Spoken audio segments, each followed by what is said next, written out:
दक्षिणी हरियाणा की राजनीति में सियासी विवाद थमने का नाम नहीं ले रहा है। पिछले दिनों जिस तरीके से आपने तमाम वो खबरें सुनी होंगी जिसमें राव इंद्रजीत सिंह,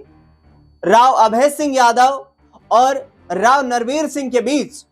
एक दूसरे के सियासी वर्चस्व को ताकतवर दिखाने का प्रयास किया गया, बयानबाजियां हुई। लंबे वक्त से राव नरवीर सिंह, राव इंद्रजीत सिंह एक दूसरे पर बयानबाजी करते हुए नजर आ रहे हैं, लेकिन नांगल चौधरी के पूर्व विधायक और हरियाणा कैबिनेट के पूर्व मंत्री रहे राव अभय सिंह यादव के इलाके नांगल चौधरी में बन रहे लॉजिस्टिक हब को लेकर जिस तरीके से केंद्रीय मंत्री राव इंद्रजीत सिंह ने जो बयान दिया, उस पर अब राव अभय सिंह यादव ने पलटवार किया है। दरअसल मैं आपको बता दूं कि पूरा मामला जमीन की खरीद का है। Haryana state industrial development corporation ने यानी कि HSIDC ने जो जमीन अधिग्रहण किया नांगल चौधरी के आसपास के इलाके में, वहां पर बकौल राव अभय सिंह यादव करीब 31 लाख रुपए की प्रति एकड़ के हिसाब से किसानों से जमीन खरीदी गई। राव अभय सिंह का यह भी कहना है कि उस वक्त 10 से 12 लाख रुपए में किसान अपनी जमीन की रजिस्ट्री करवा रहा था, लेकिन हमने किसानों के हित को ध्यान में रखते हुए हरियाणा के पूर्व मुख्यमंत्री मनोहर लाल खट्टर से आग्रह किया कि किसानों के साथ किसी भी प्रकार का अन्याय ना हो, उनकी जमीन कौड़ियों के भाव से अधिग्रहित ना की जाए। ऐसे में हरियाणा सरकार HSIDC ने ये फैसला लिया कि 31 लाख रुपए प्रति एकड़ के हिसाब से ये जमीन खरीदी जाएगी। दरअसल राव इंद्रजीत सिंह ने उस जमीन की खरीद को लेकर के एक बयान दिया, जिसमें उन्होंने कहा कि ये जो नांगल चौधरी में लॉजिस्टिक हब बन रहा है,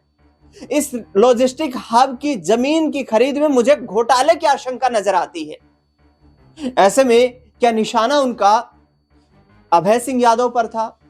क्या निशाना उनका पूर्ववर्ती सरकार पर था? क्या निशाना उनका अपनी ही पार्टी पर था? यह बड़ा सवाल है। लेकिन इस पूरे मुद्दे पर अब जिस तरीके से राव अभय सिंह ने अपनी प्रतिक्रिया व्यक्त की है, तीखे अंदाज में उन्होंने राव इंद्रजीत सिंह पर निशाना साधा है और उन्होंने कहा कि जिस तरीके से राव साहब ये आरोप लगा रहे हैं एक SIT का गठन हरियाणा सरकार करे, राव इंद्रजीत सिंह के फेवर वाले ही 2 लोगों को उस SIT में शामिल किया जाए,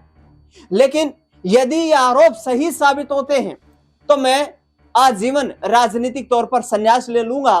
और यदि आरोप गलत साबित होते हैं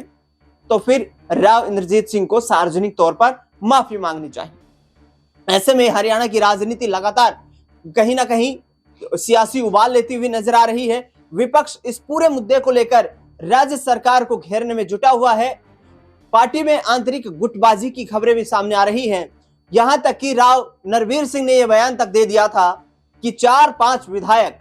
किसी भी सरकार को नहीं बना सकते हैं। सरकार बनाने के लिए तो एक पार्टी को बहुमत की आवश्यकता होती है, ज्यादा विधायकों की आवश्यकता होती है। इस पूरे मुद्दे पर चर्चा करने के लिए मेरे साथ जुड़ रहे हैं मेरे वरिष्ठ सहयोगी अमन जी, जो हरियाणा की राजनीति पर पिछले कई दिनों से रिसर्च कर रहे हैं और आप तक जानकारी साझा करेंगे। ये राव इंद्रजीत सिंह, राव नरवीर सिंह की राजनीति की लड़ाई में, बयानबाजी की लड़ाई में राव अभय सिंह का कूद जाना और ये घोटाले घपले के आरोप लगना,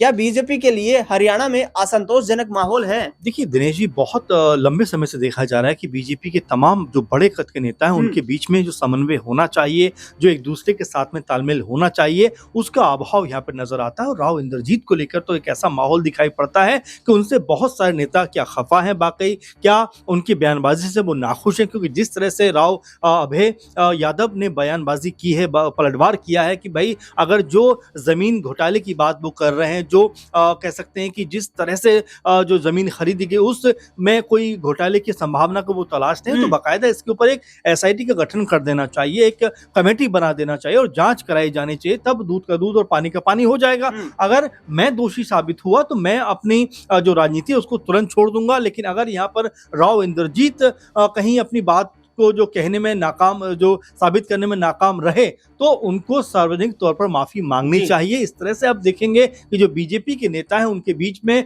आपस में जो संवाद है वो इस तरह का दिखाई पड़ता है, जहां पर एक दूसरे के ऊपर प्रहार करते हुए दिखाई पड़ते हैं। कुछ समय पहले राव नरवीर ने जिस तरह से ये बात रखी कि 2-4-5 विधायकों से कोई मुख्यमंत्री नहीं बन सकता, वो भी उन्होंने राव इंद्रजीत के ऊपर करारा प्रहार किया था, वार किया था। और ये बार इसलिए भी था क्योंकि राव इंद्रजीत इससे पहले ये बात कह चुके थे कि भाई उनके इलाके से 10 से 12 विधायक हर बार जीत के जाते हैं बीजेपी के लिए, लेकिन उनकी तरफ से कोई मुख्यमंत्री नहीं बन पाता। कम से कम एक बार तो मौका दिया जाना चाहिए ताकि अहिरवाल जो बेल्ट है उसके लोगों को भी संतुष्टि मिल सके कि भाई हम हर बार कह सकते हैं, लगातार 3 बार से तो बनी रही सरकार कि हम लगातार 3 बार यहां से बीजेपी को सरकार बनाने का मौका देते हैं, लेकिन मुख्यमंत्री की बारी जब आती है तो इस तरफ ध्यान नहीं दिया जाता। तो राव इंद्रजीत को ऐसा लगता है कि जो बीजेपी के कई नेता है वो घेरने का प्रयास इसलिए भी कर रहे हैं कि भाई एक तो वो खुद भी मंत्री हैं केंद्र में, दूसरा उनकी बेटी भी मंत्री हैं। तो ऐसे में अब जब 2 बड़े पद आपके घर में हैं और फिर भी आप असंतुष्टि दिखाते हो, तो कहीं ना कहीं इस बात को लेकर भी, चाहे राव अभय की बात करें या राव नरवीर की बात करें, सब कह सकते हैं कि निशाना साधते हुए दिखाई पड़ रहे हैं। अमन जी, ये जो दक्षिणी हरियाणा की मुख्यमंत्री की कुर्सी है और जिसको लेकर अनेकों बार हमने राव इंद्रजीत सिंह के माध्यम से सुना है, हाल ही में मकर संक्रांति के अवसर पर भी इस बात का उन्होंने जिक्र किया कि हमने सरकारें बनवाई हैं, लगातार जब से हरियाणा बना है उसी वक्त से सरकारें बनवाई हैं, लेकिन हमें वाजिब इनाम नहीं मिल पाया है। क्या भाजपा अहिरवाल बेल्ट में सीएम कुर्सी को लेकर के जो एकजुटता दिखनी चाहिए थी, सिर्फ टवल की स्थिति आ गई है? एक दूसरे पर घपले घोटाले के आरोप, एक दूसरे को कमजोर ताकतवर दिखाने की इस होड़ में, और क्या इससे कहीं ना कहीं इन बड़े राजनेताओं को सियासी नुकसान होगा? देखिए, बिल्कुल हो सकता है, क्योंकि जिस तरह से बयानबाजी हो रही है और लगातार बयानबाजी हो रही है दिनेश जी, आप देखेंगे ऐसा लगता है कि बड़े जो लीडर हैं उनके बीच में जो तालमेल एक होना चाहिए, जो बेहतर संवाद होना चाहिए, जो बेहतर एक कह सकते हैं कि एक साथ मिलकर चलने की जो नियत होनी चाहिए, उसमें कमी नजर आती है। और यही वजह कि देखिए, बड़ी से बड़ी पार्टियां जब अपने आप को मजबूत करती हैं, लेकिन जब उनके बीच में गुटबाजी कहीं आ जाती है, एक दूसरे के ऊपर कहीं ना कहीं आप दोष लगाना शुरू कर देते हो कि भाई ये इस मामले में जिम्मेदार है, इनकी जरूरत नहीं है या इनकी वजह से पार्टी को कोई फायदा नहीं हो रहा है, तो वहां पर आप देखेंगे उन पार्टियों के अंदर जो कह सकते हैं कि आपस में टूटने की स्थिति बनती हुई दिखाई पड़ती है। कुछ ऐसा ही बीजेपी के अंदर भी दिखाई पड़ता है, क्योंकि दक्षिण हरियाणा जो है वहां पर 3-4 जो बड़े नेता इनके बीच में जिस तरह से इस समय संवाद हो रहा है, बातचीत हो रही है, वो ये बताती है कि आपस का तालमेल पूरी तरह से गड़बड़ाया हुआ है, क्योंकि एक दूसरे के ऊपर आरोप लगा रहे हैं कि भाई आपने घोटाला किया है, आपने घोटाला किया है, आपने ये किया है, और उसमें भी ये कहा जा रहा है कि अगर ऐसा ही है तो भाई SIT बनवा दीजिए, आप जांच कर लीजिए, सिर्फ आरोप क्यों लगा रहे हैं? तो ऐसे में आप समझ सकते हैं कि बीजेपी के नेताओं के बीच में जो तालमेल का अभाव नजर आता है, उसके ऊपर केंद्र की भी, या कह सकते हैं कि बीजेपी जो आला कमान है उनकी भी निगाहें लगी हुई हैं कि भाई किस तरह से यहाँ पर बयानबाजी हो रही है, और इस बयानबाजी से पार्टी को घाटा होता हुआ दिखाई पड़ सकता है। हो सकता है आने वाले दिनों में इस बात को लेकर भी आपस में कहीं ना कहीं जो बातचीत है वो होती हुई दिखाई पड़े आला कमान के अंदर, कि भाई अगर दक्षिण हरियाणा में जो 3-4 बड़े नेता अगर आपस में इस तरह से बयानबाजी करेंगे तो इसका खामियाजा पार्टी को भुगतना पड़ सकता है, क्योंकि आने वाले दिनों में राज्यसभा चुनाव भी हैं, उसके बाद पार्टी को जो है आने वाले चुनावों के लिए भी कहीं ना कहीं अपने आप को मजबूत करना पड़ेगा। बिल्कुल, ये तमाम सारे इशू पे अगर आपस में अभी से सिर्फ फुटबॉल की स्थिति रहेगी तो ये पार्टी के लिए हानिकारक साबित होता हुआ दिखाई पड़ सकता है। बिल्कुल, पार्टी के लिए हानिकारक हो सकता है। आरती राव का बयान मैं आपको बता दूं कि उन्होंने हाल ही में जिस तरीके से कहा है कि